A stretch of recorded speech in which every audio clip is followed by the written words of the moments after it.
Nice to meet you all. Thank you for joining the webinar. We will talk about Scaling Insights and how we optimize PPC in our agency. So I'm Stefano Pretto. I'm the CEO at Nomads.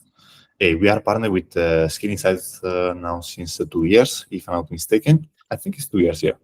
So 2 years that we are working together. We are a big fan of the software. We are talking about that in our YouTube channel. We also have inside the strategy expert. We have a section only for to learn more about all the automation in Scaling Insights. And yeah, the goal of this webinar is to share with you, is for you to ask any question you have for me. So I will be happy to answer any of your questions on how you can use Scaling Insights or how you can optimize your PPC. So it's not only Scaling Insights, it's also all about Amazon PPC optimization. So we will go through some generic questions that we always receive on how we optimize the PPC. But if you have any question, feel free to ask in the chat, and we will be happy to answer as soon as possible. But yeah, if you all agree, we can start with a few questions that we prepared before the call. We can go through this.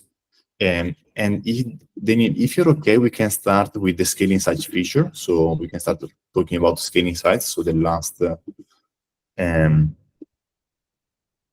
Is there where you want to start from the Scaling Insights feature? You want to cover...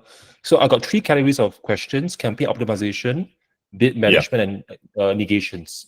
The way we're going to do this is that we have gathered the most frequently asked questions from both our audiences, the Nomads audience and the Scaling Insights audience, and we put them into a document over here. And we're going to start off with some questions related to Scaling Insights. So one of the top questions that people have been asking us to share is that, Nomads, right? Okay, what are some of the rules that you used the most, okay, when it comes to managing your customers? Right? What are some of the top rules that you use for automation? I can say quickly what we were doing in the past, so before Scaling Insights, and what we're doing right now. So in the past, we're talking about 3 years ago, we were using bike operation to do everything related to bid optimization.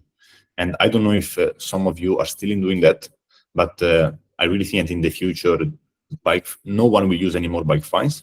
Everyone will use some sort of automation with Scaling Insights or other tools. And so we had this problem that we were spending too much time managing the bid with bike operation. And I don't know if any of you are doing that, but what we found, thanks to Scaling Insights, that the opportunity to stop using bike fines and start using automation with Scaling Insights. Because in the end, you're doing the same exact thing, but much better. Because you can do exactly what you were doing by downloading the file, change the bid manually. You can do that with Scaling Insights. In the past, we used the revenue per click formula. So we were using the revenue per click formula. Now there is also the opportunity to do that with Scaling Insights. It's been a while now. Our 2 main automation we use with the Scaling Insights, there are 5 we use in total, but the main 2 are always bid optimization and negative rules. Because for most of the sellers, what we have seen that if you're able to optimize the bid, you're able to control the SOS. And if you're able to control the SOS, you're able to control the profitability of the company. So here, what I would suggest is always to start with bidding rules and negative rules. If you just start with the automation, with Scaling Insights, I would suggest to start with the negative rules, because these are the easiest, I would say, to start. Because a simple automation you can start is after X amount of clicks, negative exact the search term. And so you can start to understand what is the logic of Scaling Insights. What can you do with Scaling Insights? What is the power of Scaling Insights? And then once you start to understand this, you can move and do more advanced rules. But these are the main 2 rules we use in Nomads. So we have bidding rules, negative rules. After that, for some clients, we use the departing rules. We use placement rules for some of our clients. I saw that some of you are asked about placement rules. So we use placement rules. We use the blacklist rules. We don't use much the import rules because we want to avoid to have too many keywords inside an ad group. So that is the main issue we have. But other than that, we use all the other rules. The status rules, we use many of them. But bidding rules and negative rules, I think these are the most important ones to start. Okay, sure. Yeah. So with this set of rules stack, right? Bidding, negation, day parting, placement, blacklist, and status, right? Okay, do you bundle them together as an objective, a strategic objective? Yeah, good question. So one of our phrase in Nomads is simple scale, fancy fail. And so when we start to use strategic objectives, and we start to have a lot of objectives connected to. So we had a lot of objectives, and it was very difficult for me to explain to other team members how to use it. Okay. So what we are trying to do and what we did is to simplify the process. So right now we are only using the rules. So we don't use strategic objectives. We just have the rules and we connect these to the ad groups. So it's very easy to understand and to optimize. That makes sense as well. Yeah. Objectives is not compulsory to use them. It's just that you can group the rules into like a basket, a bundle of rules, then you can allocate them accordingly. But I personally actually prefer to do the rules individually as well. That's my preference. Yeah. I said you move them at the top before the strategic objectives were at the top, and now the rules are at the top in the UI UX. Yes. Right. Yeah, I think on that note, right? Okay, I think it would be useful for us to kind of like go back to some of the fundamentals, right? Okay, so one of the key questions that I get asked a lot, right, which is the top question over here, is that when it comes to a well-optimized Amazon PPC campaign, right? Okay, what is your campaign structure?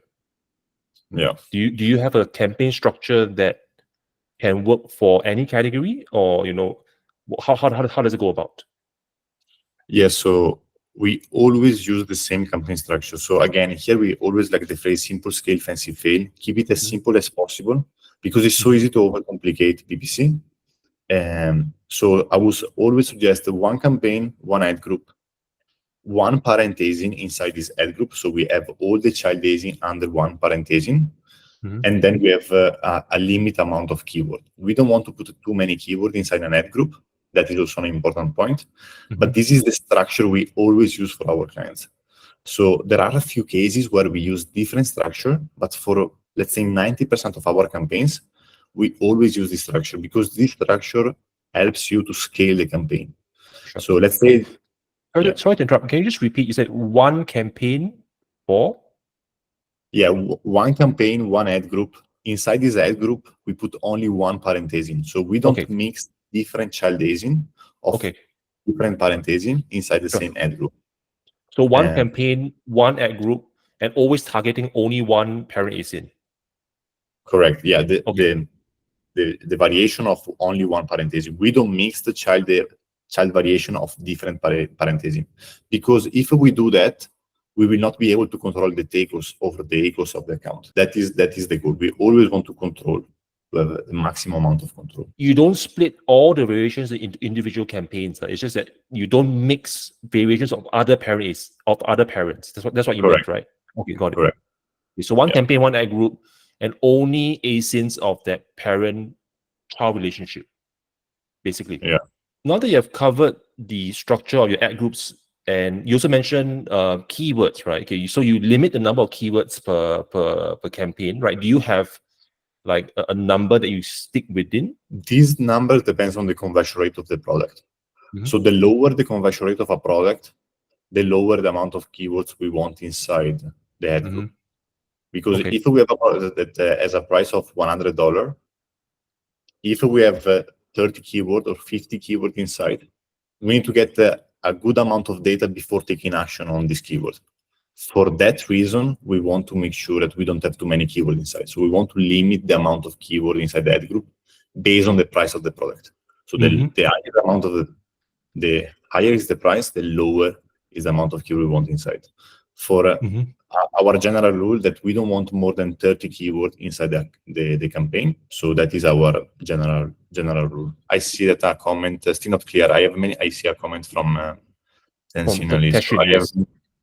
have many variation. I run for main child only, very few for other child. I'm not clear with parentheses. Okay, so you have many variation. I run for main. Okay, so you are spending especially for your main child only, very few for other child. I'm not clear with parentheses. That approach is correct. So I think you're doing the right thing. So based on that. Correct. Like you should consider to, if you have let's say a variation that is a red variation, you want to target a red keyword only with that variation. So, but if you're targeting, let's say, shoes for men, here what we like to do, and let's say we have 3 different variations, our 3 best seller variation, child variation, we use all our 3 top selling child variation to target that. So that is what we do. So we always try to segment by parenthesis. So we never mix the different child dazing from different parentheses. And if you were targeting generic keyword, we use the best seller child dazing in terms of total sales. And if we have a theme keyword, okay, I'm going a bit more specific here, but if you're targeting color keyword, we are using only the color keyword variation. So what you're doing is correct because you're not mixing different child dazing from different parentheses, which is something that some sellers are doing. Moving on to the next question that I have on the list, all right, okay, is once you have the campaign structure up, right, okay, what is the time horizon that brand owners should be reviewing and adjusting and optimizing their PPC campaigns? Every day, every week, every month, right? What's a good cadence? Yes, so I can say what we are doing now. So I always like to say what we are doing and not what you should do, because this is exactly how we operate. So what we like to do is to find problems, you need to analyze a short data range. So if you want to find problems in the account, if you have a problem in the account, you should analyze the last 7 days. So you start by analyzing the last 7 days and you see where the spend is going. Because in the end, if you're managing PPC, you're optimizing the ad spend in the account. So yeah, you want to start by analyzing the last 7 days to see where the spend is going. Because most of the time, what we've seen in our clients' account, that our clients are not aware of the problems in the account. And so our first step when we want to analyze an account is to be aware of the problems of the account. To be aware of the problems in the account, you want to select the last 7 days in the advertising console, sort by ad spend, and here you want to be, I would say, like 100% aware of what's happening in your top 5 to 10 campaigns that are spending the most. Like you need to go inside, check the placement, check the keyword inside, check the search term. Are you spending on the right thing? So that is the first data range I will highly suggest you to check, because we are analyzing exactly where the spend is going and we are making sure it's going in the right place. That is our first goal. After that, you can go with longer data ranges like 14 days, 30 days, lifetime. Sometimes we use lifetime. But first of all, like if you can take away from this goal, if you can do it right now, like analyze the last 7 days, sort by ad spend, and see where the spend is going. And for most of you, for most of the sellers that we audited more than 200 brands now. It's crazy to see that they are not aware of their problems. So that is always the first step. Last 7 days, followed by ad spend, and then you can do other analysis. But this is the most important one. All right. So in order to do this, right, this analysis, right, okay, are there certain tools from Amazon that you can use, right, okay, to do the analysis or the optimization? Because you mentioned 7 days, 30 days, and lifetime, right? Are there specific tools that you use to perform this analysis? Yeah, so one tool that we are a big fan of is the search query performance file, as some of you know. So we really like the tool because we can see what is our market share. So it's a metric that I never seen in any other kind of marketplaces like eBay or this kind of, or Google. Like they never tell you what is your market share. But Amazon, with the search query performance file, we can also share this file with you after the call. Is a file that allows us to understand what is the market share for each search query in our account. So let's say that again, our product is protein shake. With this tool, we can see what is our market share for this keyword, which is insane. The Amazon will tell us, okay, for this keyword, your market share is 5%. So you can see, okay, month over month, how is going that keyword.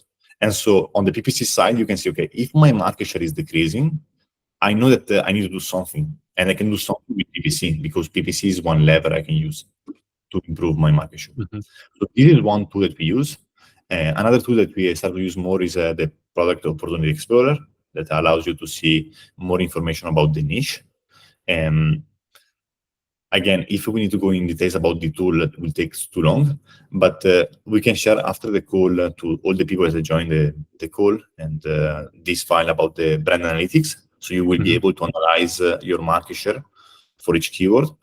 And so that should be super useful. I mean, for us, it's been super useful.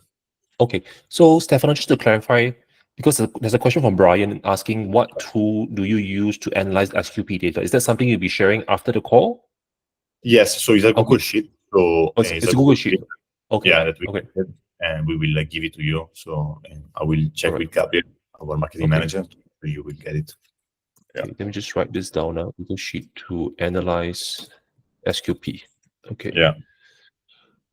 All right. Okay. So the next question I have on the list is that, okay, what are some of the common mistakes sellers make, okay, when they're optimizing their campaigns, and obviously how can we avoid them? Yeah. So common mistake, first of all, is to not be aware of the problem. Like most of the time, we don't know what are our problems. So if you do the analysis I said before, so analyze last 7 days sorted by ad spend, you spend some times, like, and not even too much time, like 2-3 hours of deep work on the account, and you will be able to find problems, and to fix the problem is very easy. Like you find a problem, you do the opposite of that. For example, the common mistake we always see on all our clients' account, not our clients' account, but the new clients' account, is the placement optimization. Placement is the optimization. It looks like no one is doing that. But if you open any sponsored product campaign and you go under placement, so you open you analyze the last 7 days of data, you sort by ad spend, you check, okay, what is the campaign spending the most? You open this campaign, you go under placement, you see, are my placement optimized? And we did YouTube videos in our channel last week where we shared the file that we use to optimize the placement. And if you do that, you will be ahead of, like, I would say, like 70% of sellers, because no one is optimizing placement, which is insane, all the other black box software, they don't optimize placement. They are not able to optimize placement. So for that reason, I know that the Skin Insights has the placement rules. We are testing them. They're quite complicated, I would say. It takes a bit of time to get the handle of that. But we are testing them, and they are working for some of the campaigns we want. But just check the placement. Like, that is one thing I can say. Like, check the placement for all your top spending campaigns. Can I just clarify, when you mention check the placements, do you mean you look at the report that tells you your breakdown between your TOS, ROS, and product placements? Yes, correct. Yes, sometimes I forget always to clarify this, but yes, you go under placement and you can see where are you getting the clicks. Are you getting the clicks on top search or product page or SEO search? And you can see the performance for each placement. Top of search, it means that you're getting clicks on the top 4 position for your sponsored product campaigns. Product page, it means that you're getting clicks under other product page of your competitors, and the rest of search are all the other placement on Amazon. Right. Okay. Yeah. Have you ever encountered campaigns where you are performing better on rest of search than top of search? Yes. Yeah, for sure. Yeah. So in that case, would you still try to push it to go top of search, or are you just going to say this campaign, I'm just going to get it run for rest of search placement? Yeah, good question. So here, in the end, Amazon PPC has 2 main goals. The first goal is to get improve our organic rank. So that is one goal. The second goal is to get profitable ad sales. So we want to make money with PPC. And if you want to go for top of search and you have a ACOS higher than your break-even ACOS, so you're losing money with PPC, your goal should be, is this helping my ranking, yes or no? Okay. If the answer is no, you should not go for top of search and lose money. Okay. You should go for rest of search and have an ACOS below your break-even ACOS. So yes. Okay. Yes. So just to clarify, what you mentioned is that I need to be mindful of my ACOS. Right? If my ACOS is above my break-even, and I'm not potentially not being able to rank for this keyword, I shouldn't push it for top of search. Correct. Yeah. Right. And how you know whether you have the potential to rank for this keyword? I go back to my SQP to look at the conversion rate against my competitor, right? Is that how you do it? yes, in the file that we will share with you, you will be able to see your conversion rate compared to the market. So you will be able to see if your conversion rate is better than the market. Even if your conversion rate is better than the market, doesn't mean that you will always rank better for that keyword. Okay. Oh, that is like, it's not the only metric that matters for Amazon. There are many metrics. If it was only conversion rate, would be too easy. Okay. So yeah. All right. So I think the key takeaway is that you don't have to push for top of search all the time, right? Or there are instances where you should not do that, right? That's such a good point. Because we have like clients that are selling supplements and they're doing like 8 figures, so 7 figures. So, and they always try to go for top of search. Okay, we know that for some, and they cannot improve their ranking, but for some of them, they should aim for. I know it's a consumable for that in that side, but for some accounts, it's not worth it to go top of search. I just had a call with a client last day, and the goal was always improve the ranking, but the take us, the profitability is going too low. So we need to start to make money with PPC. We need to be profitable, especially right now where fees are going up. Okay. All right. I understand. All right then. Okay. The next question I have over here is that, okay, when it comes to, overall seasonal changes, right? Okay, I think we're now heading into Prime Day. Right. Okay. Are there certain recommendations, advice that you have or how would you manage in your case, how would you manage like a seasonal change going into Prime Day, or maybe going to Q4 or maybe you're a seasonal product? Now it's like summer, right? So going into summer, right, what are some of the recommendations that you have? Okay, so first of all, you need to be prepared before the season. You cannot arrive to the season and you don't know what you're doing. Like, you need to be prepared before. Like, for example, Prime Day is coming like in a few weeks. We should prepare now. Like, we should be ready to do Prime Day tomorrow. We should not arrive at Prime Day and we don't know what we're doing. So preparation is always the most important thing. So preparation, being prepared way before. So what we've seen is working the best is to start pushing for the seasonal keyword way before the season. For example, for Prime, let's avoid to use Prime Day because there are not many new specific keywords. Let's say that we use Father's Day. We have a client that is doing very well during Father's Days. We don't start Father's Day campaigns the day before Father's Days. We start the campaigns 3-4 weeks before. So we are prepared. So we start to collect data much before Father's Days. So we know exactly what's working and not. So we don't need to test during Father's Day. We know exactly what's working and we can double down on that. I remember that for one of our clients, we were selling gifts for men during Christmas. And we were testing a bunch of campaigns. And then we had one campaign that performed so well. And like, we got so many orders from this campaign. It was a gift for men in phrase match, only with gifts for men inside. So that was beautiful, because you test a lot of campaigns, you can see what's working and you double down on that. So that is what I would suggest. Be prepared and test way before the big season. And during the season, obviously, be on top of everything. Make sure that the account is not running out of budget. You're spending on the right search term. And we did another YouTube video about Prime Day that I would suggest to check. But I would say like these two things, like be prepared and test before the event. All right. Okay, cool.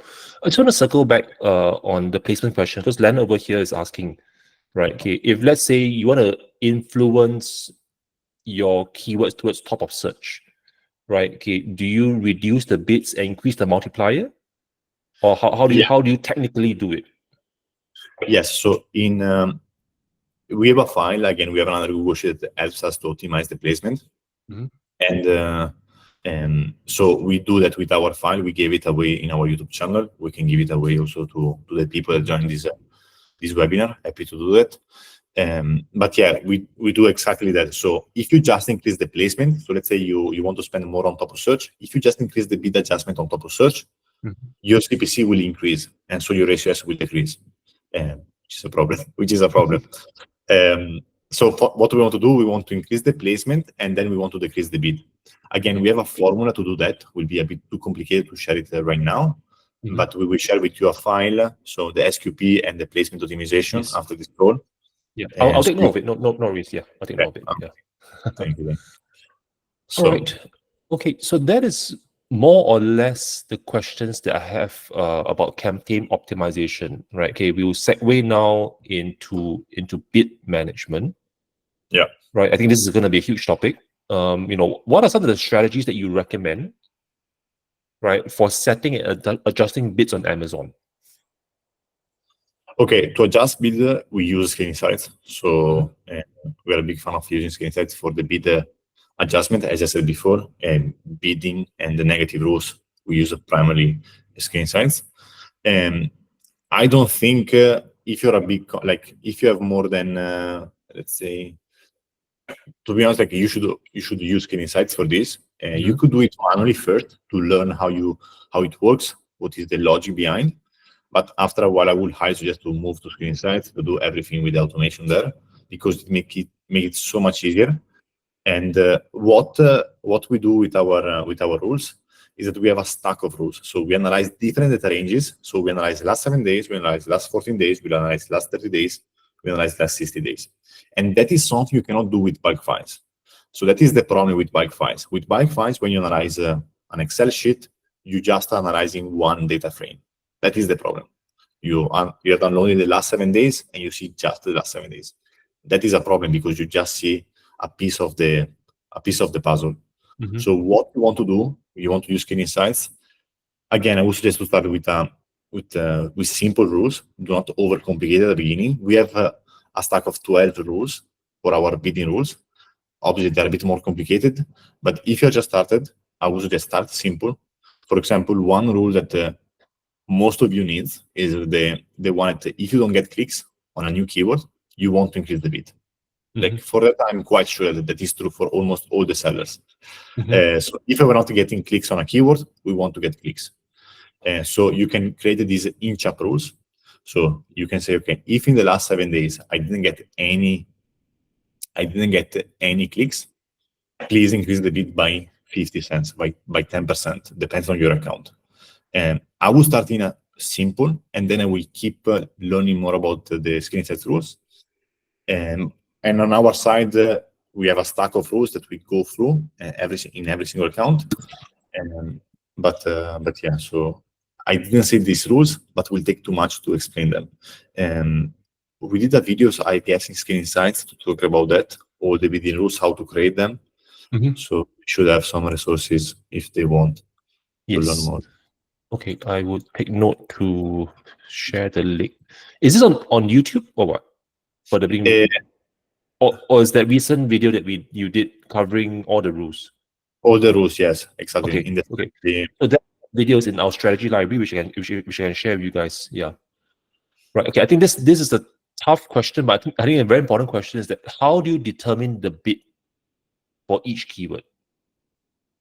Good question. Do you have a formula, right? Or you have some magic way of doing this? So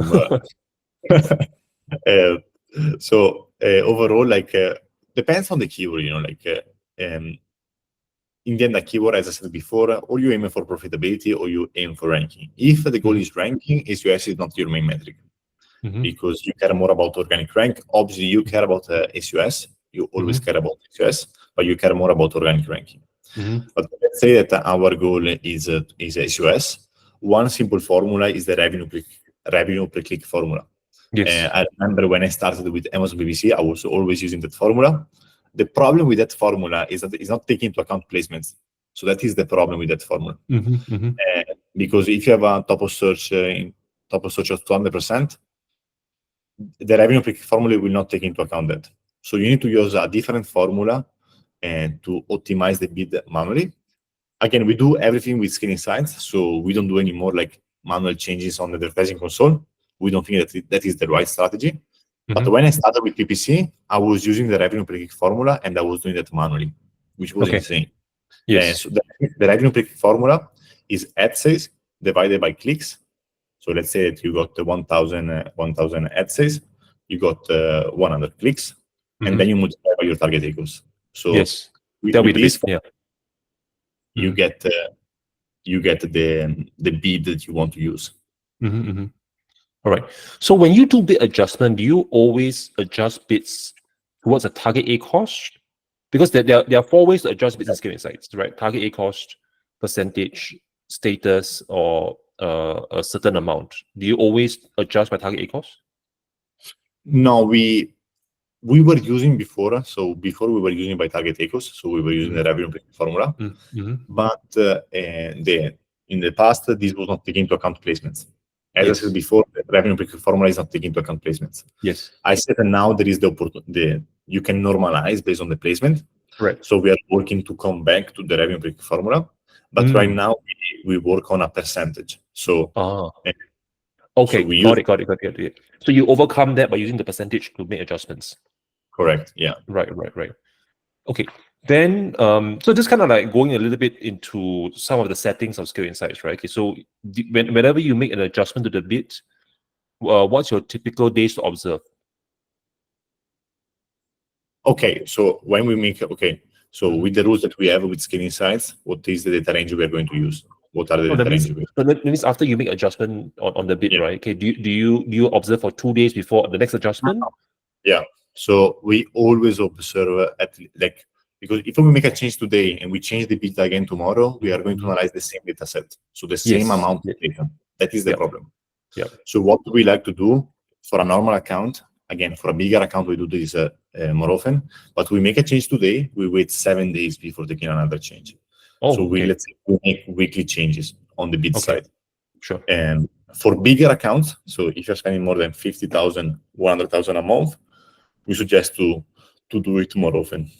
Yeah. So your days to observe is 7 days. So regardless of your days to analyze, regardless of whether you're looking at 7-day, 14-day, 30-day date range, you will still observe it for 7 days.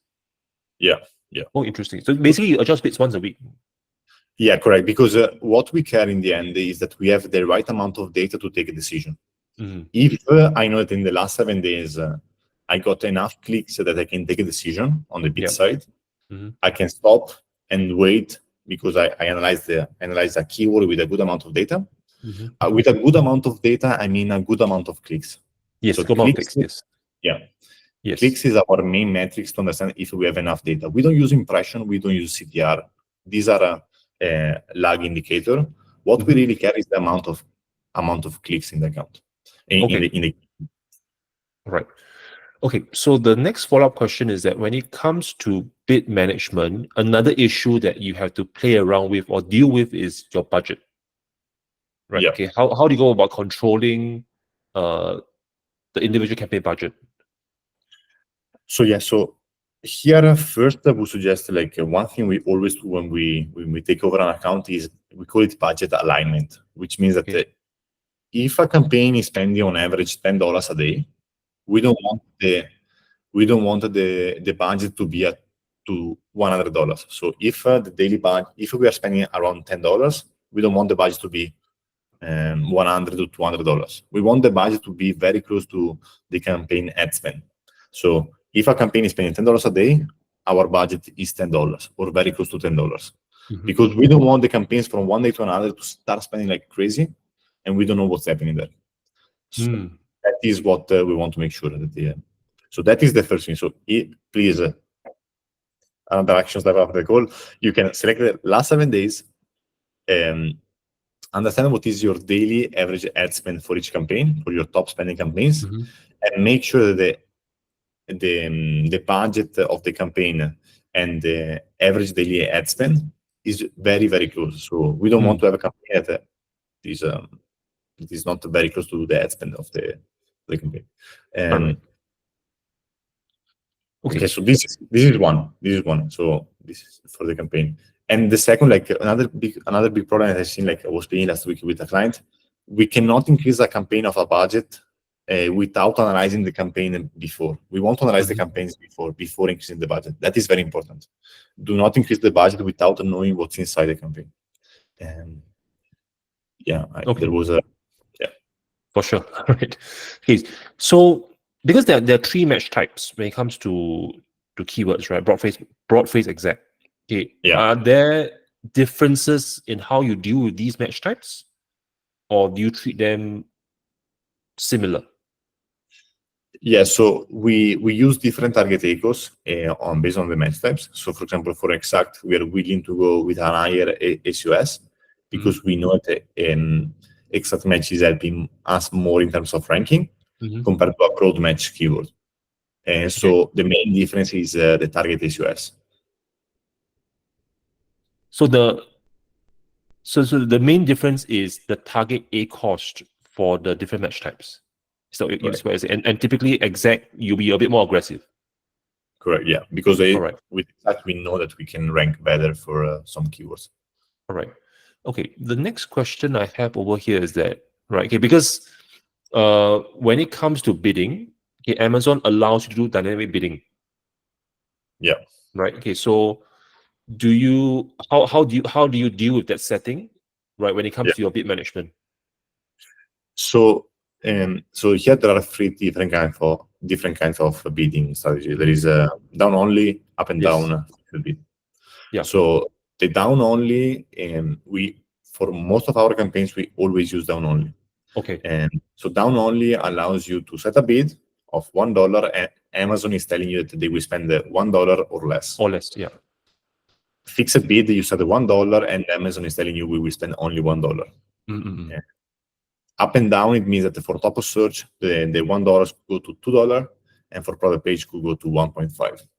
So Amazon is telling you that if they think that they can convert for that customer, they will go more aggressive with the bid. Okay. So we like to use always down only.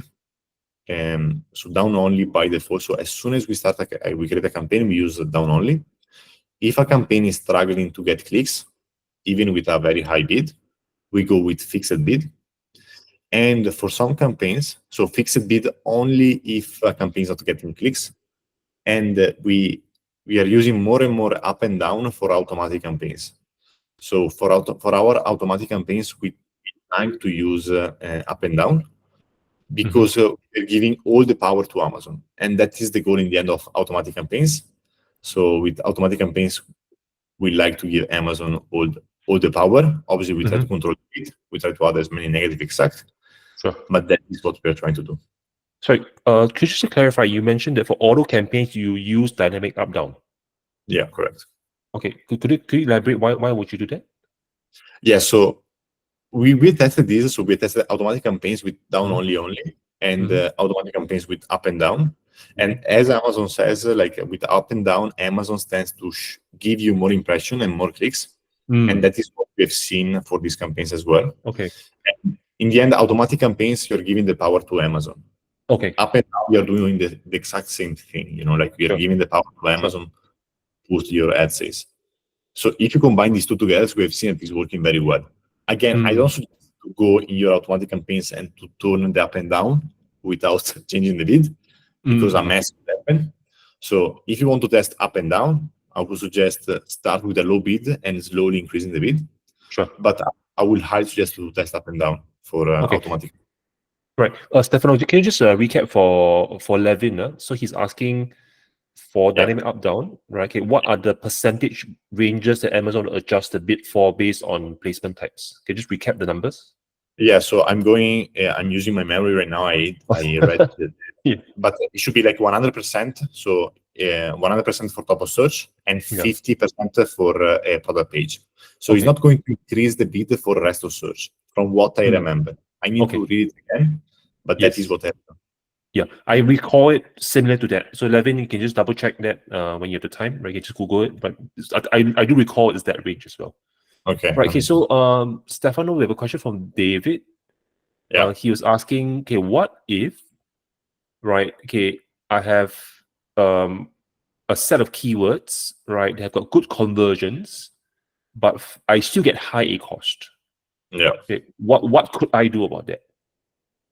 Okay, my question here is, what's the goal of this keyword? Is the goal of this keyword to improve the organic rank? So if that is the goal, are we tracking organic rank? Are we checking the impression share percentage? Are we measuring the impression share rank? So because a high SUS keyword is not a problem if it's helping us to stay rank high. Like if it's helping us to give us organic rank, is not a problem. Again, it depends on the amount of SUS. But so let's say that you said that ranking is not improving, even with high SUS. In this case, you must decrease the bid because it's not helping the organic rank and it's not profitable. So it's not achieving any of our PPC. Again, depends on the size of the company. The bigger the size, the more budget they have. But for most of the sellers, like profit is important. We want to make sure we make profit. I think all sellers, that is a problem, right? Correct.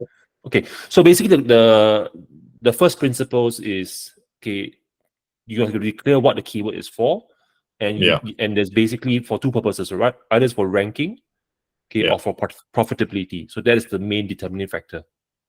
Correct. And another point I want to point out here is that let's say we have a keyword. Here I'm guessing that the keyword is an exact match, because if it's in phrase match is another optimization. Because if it's in phrase match, it means that the keyword and search term are different. So we need to analyze the search term first, for sure, before reducing the bid.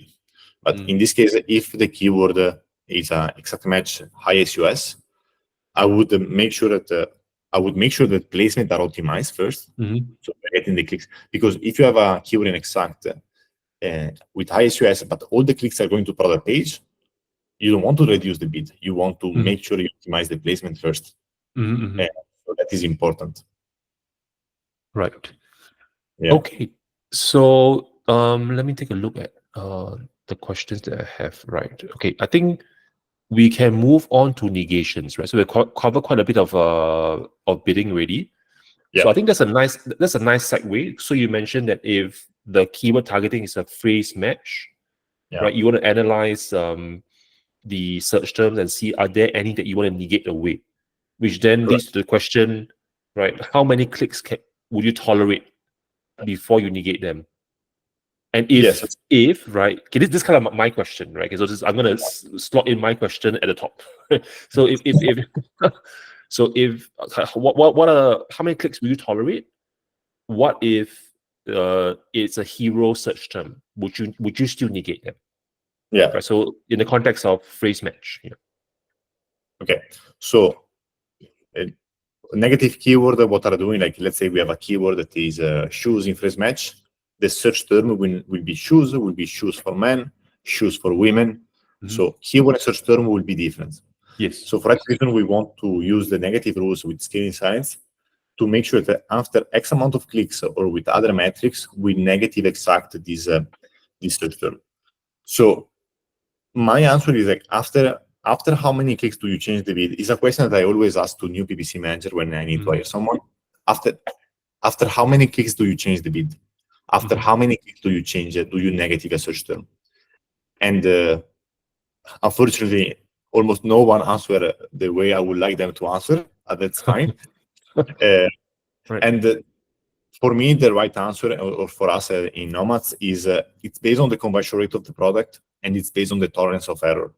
Because the conversion rate of the product, the lower the conversion rate of the product, the more amount of clicks we need to wait. If a product costs $100, so has a conversion rate of 2%, we cannot wait 8 clicks and negate the search terms. We don't have enough data to take action. Yes. So it's important that we wait the right amount of data before taking action. That is always the mistake that I see happening in the account. So the amount of clicks depends on the conversion rate of the product and our tolerance of error. Tolerance of error is more a statistical problem, because even if you negate a search term after 100 clicks for a product with a good conversion rate, you will still make a mistake, no matter what, because you could wait 1,000 clicks and maybe after the 1,000 clicks you will get the order. You know what I mean? Yes. So, but we need to find a trade-off, because we cannot wait 1,000 clicks because that will waste a lot of money. But we cannot wait only 2 clicks because we don't have enough data. Yes. So again, here we have another file to analyze what is the number of clicks we need to wait before taking action based on our conversion rate and based on our tolerance of error. Sure. Yeah, it's a bit more technical, this, but it's based on the binomial distribution, and Yes. it's based on these two methods. Yeah. Right. So which then leads to the question, okay, what is the best way to determine the conversion rate of your product? Yeah, so for this, we use Skin Insights, and we use the dashboard tab. And for each parenthesis, you can see what is your advertising conversion rate. Very simple. You just go in the dashboard view. You can see PPC conversion rate on a parenthesis level. Or you can see under stays. You can see all the conversion rate of the account. So that is where you see your conversion rate. Okay, so you take the general conversion rate of all your ads as the number that you use to determine what's your tolerance. So I mean, that's the simplified version of it, yeah, right? Okay. Simplified version, yes, that is the way, yeah. Okay, got it. Right. So the second part of my question is that, okay, what if that search term is one of the hero search terms and it's not performing? Yeah. Do you what do you do? So is in phrase match, correct? No, in phrase, right? Let's say that shoes for female, and you are selling female shoes. That's your hero search term, but it's not performing. Do you still negate it? I will check the search term first. So I will check where are we getting the clicks.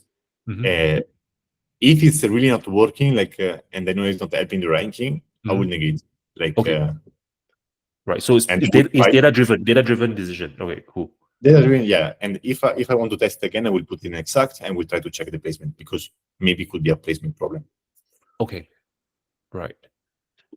Okay, I'm not sure if there's more to expand on this question, okay, but I'll ask it anyway. Okay, how can sellers identify the right negative keywords to use? Is there more they want to expand on this question?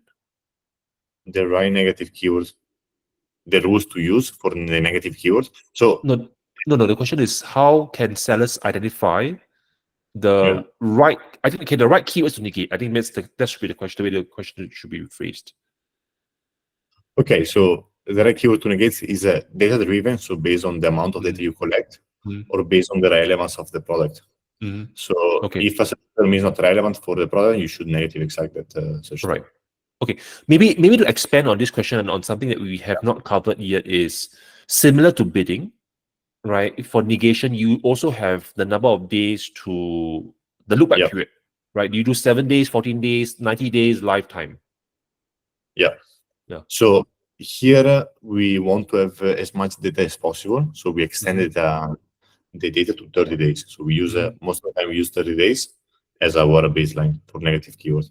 And if not mistaken, with negative keyword, you cannot select on a rule base. You can select only on the overall account, if I'm not mistaken, Daniel. You can select only under the setting page. You can select, okay, how many days do you want to analyze? It's not like you're right. You're right. Yeah, negation does not support the custom individual rule-based loopback period yet. Yeah. If you can do that, it would be. Would that help? Would they make a big difference? Yeah, because I'm thinking when we can use that. Because let's say we start a new product launch, we have a low conversion rate at the beginning. So maybe if you can put the priority first. That's a good question. If you need to stack other rules on top of that. Yeah. I'm not sure that you can. Would you prioritize shorter period first or longer period first? I would prioritize longer. I want as much data as possible. Okay. That is what I'm thinking. I could be wrong. I need to think more about that. But that is what I'm thinking right now. Yeah, I think that will be an interesting question, right? How would you stack the rules, right? Yeah. How do you stack the rules? Yeah. Okay, I got a question over here from Catherine. Let me try to understand your question. Do you negative exact all keywords in broad and phrase match that you're already targeting exact campaigns? So do you isolate them? I think that's the question. Yeah. Yeah. So we have another phrase in Nomad that if something is working, do not touch it, improve Yeah. it. So if you have like another thing that you notice, like for example with automatic campaigns, is that automatic campaigns tends to have a much lower CPC compared to exact match campaign or phrase match campaigns. So if you negative exact a search term that is working very well in an automatic campaign, you will lose the feature of the automatic campaigns, which is the low CPC. So for that reason, we don't negative exact something that is working. We don't migrate. We don't do this migration. It's something that we don't. Yeah, I agree with that philosophy as well, right? Yeah, I wouldn't prematurely negate it for no reason. Yeah. Yeah. Okay. Okay, so the next question I have is, okay, I think this one is a good question, right? Okay, how do you balance, right, between adding negative keywords while maintaining sufficient reach? Okay, can you ask that again? Sorry, Daniel. Okay, so the question is that, okay, I think the spirit of the question is, okay, should I negate as fast as possible, which would then limit my impressions? How do I strike the balance? Yeah. Okay, that's a good question, especially if you have a new product. Let's say you have a new product and you have a search term that you think is relevant for your product. You're not able to convert. Should I negate that? So for a new product launch, I would say like it's better to wait because most likely your conversion rate will increase. But if it's a problem in the market for a while, I would come back to the data-driven analysis. So if we got enough clicks, do not get emotional on the search term. Like it's not working. It's not helping the ranking and is not bringing profitable ad sales. So we should take an action. All right. Okay, I'll cover some fundamental questions asked in the chat now. So Abir asks, okay, how do you determine the CTR rate for negation? Okay, so this is something we don't like. CTR, I don't think is a lead indicator of a keyword is performing or not, because clicks is a lead indicator. Like if I have a click, I know exactly that someone entering my product page. Okay, CTR could be based on my image and my title, also on the placement. That is a big one. If I get clicks on product page, if I get impression on product page, you will see CTR is much lower. Okay. So so we don't use CTR as a criteria. Sure. Okay, so before we move on to the next segment now, right? Okay, could you cover, what are some of the common mistakes that sellers make, okay, when doing negation, and how to avoid them, of course? When doing negation, I would say maybe a negative too many keywords. So that is something we've seen. Like we've seen accounts with thousands of negative exact inside. And so that is a problem. The second one, negative phrase, keywords are relevant for your product. That is something to avoid as much as possible. Because if you negative phrase, you will stop getting clicks on your keyword that you want to get clicks on. Search term. Also, you never negative phrase. We do that only manually. So or we use the blacklist rules to do that. So that is what we do. But we tend to not do that with automation. We don't, because the best part of automation, you can delegate the work. But the downside that if something is set up incorrectly, can be very dangerous. So especially for negative phrase, we want to be careful. Okay, right. I think the blacklist rules are pretty good automation. Okay, to manage negation, right? I think could you talk a little bit about what the blacklist rule does and how you use it? Because I don't think everybody knows the blacklist feature. Yes. So the blacklist rules, imagine you have your product. So you have your product is a red shoes product, and you don't want that every time you create a campaign, you don't want to get clicks on a black shoes because your products are red shoes. Yes. So thanks to the blacklist rules, you can say, okay, let me put red inside my blacklist rule, and you connect this rule to your campaign, to the campaign, to your red shoes campaign. So you assure that for every of your campaign, black will be negative phrase inside this campaign. Yes. So that will help you to avoid to get irrelevant clicks for your products. So that is the main advantage of that. So you will not get clicks on irrelevant keywords. All right. Okay. Then on the flip side, do you ever use the whitelist part of the feature? Because the blacklist rules have blacklist and whitelists. Whitelist. So yeah, the whitelist is the opposite. So let's say the blacklist is negative phrase. The whitelist is saying never negate this keyword. So for example, for our black shoes, if we put the black there, scaling sites will never add the black in negative phrase in the campaign, in the ad group. So that is something that we don't do because we don't care too much, since we were managing the negative phrase, especially in a very cautious ways, let's say. We use more the blacklist rules. Right. Okay. Okay, just to wrap up on this, right? So Sabah, the blacklist is the automation within Skill Insights that allows you to manage to pre-negate terms, right, beforehand, right? Okay, so Skill Insights would always negate. Let's say the example that Stefano gave was, let's say I'm selling red shoes and I add black phrase in my blacklist. All campaigns that have been assigned the blacklist rule always negate black terms, black related terms. So we're pre-negating the terms already. Okay, so blacklist is a Skill Insights concept, right? Yeah, it's a good one. Yeah. Okay. Okay. Cool. Yeah. All right. Okay, Catherine, do you negative exact or phrase your own brand name keywords from auto, broad, and phrase campaigns? Yeah. So we do that. Yes. So we always try to segment the branded campaigns and non-branded campaigns. Okay. And so let's say that our brand is Nike. We don't want our automatic campaigns that are trying to, or let's say discovery campaigns, to get clicks on our Nike keyword. We want the Nike keyword to be only in a separate campaigns. Most of the time, because for Nike keywords, you want to have a very low SUS. You don't want to have a 40% SUS. You want 15% SUS. Okay. Okay. So you have a branded set of campaigns and non-branded set of campaigns. So for non-branded campaigns, you would negate away the branded terms through the blacklist or what? Yes, you can use the blacklist, but you need to remember to not add the blacklist rules to the brand keyword campaign. Oh, yeah. That's a bit tricky. Yeah. All right. Yeah. So okay. Be careful. All right. Okay. So we're now moving on to the general questions, right? I think this one would be interesting. Is that okay? Would you be able to share certain case studies, right? Okay, or success stories that you have, right, on some of the strategies that you covered today that has improved a brand owner's PPC overall PPC performance? Could you share some case study success story? Yes. So I'm thinking about the most recent one.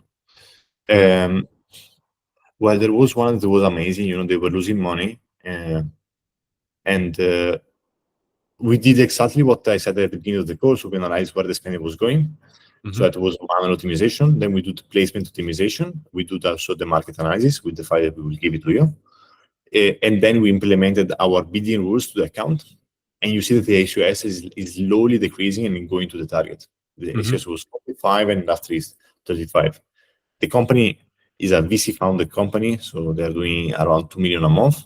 And they were losing money, and from losing money, they were making 400. They were making like a few 100,000 in profit every single month. Like, it was insane. And by just doing the basics, like by just again, what we share in this call, if you can apply some of them, like analyzing last 7 days, seeing where you're going, the spend is going, applying bidding rules, applying negative keywords, understanding placement and how to optimize this, you can really do well. Like, it's really impressive. Right. So basically, back to simple skills and fancy feels. Simple skills, fancy. Especially when you start. Yeah, especially when I wrote you that down. I'm start. going to use it next time. Yeah, I'll quote you. Right.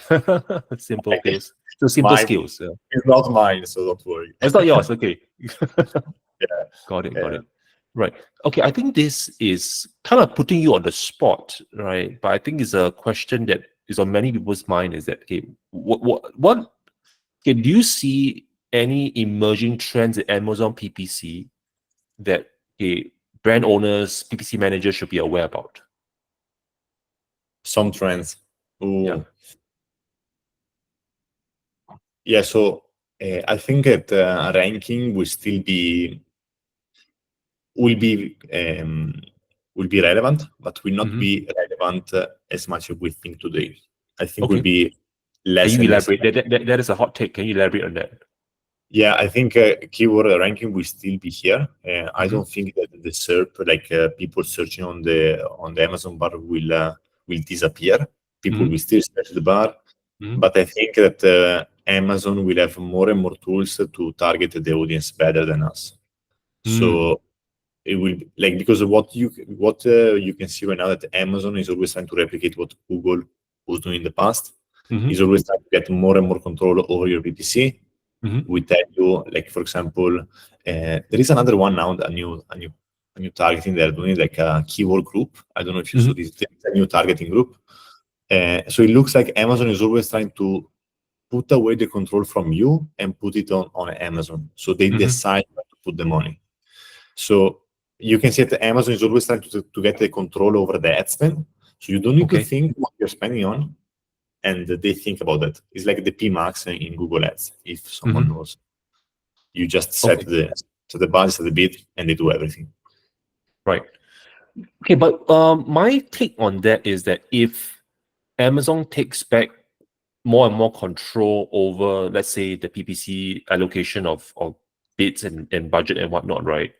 Okay, that will become homogeneous for everybody in the market. Yeah. Right. Then it's back to the original question, is that I got to do something different than everybody else. Otherwise, then I'll just be competing on the same bid for traffic, right? So do you think that there will still be an avenue for this kind of optimization that people need to do? Because now Amazon becomes the black box, right? If that's what you're saying, right? Okay, so black box in general it's not good because it's homogeneous for everybody, right? Yeah.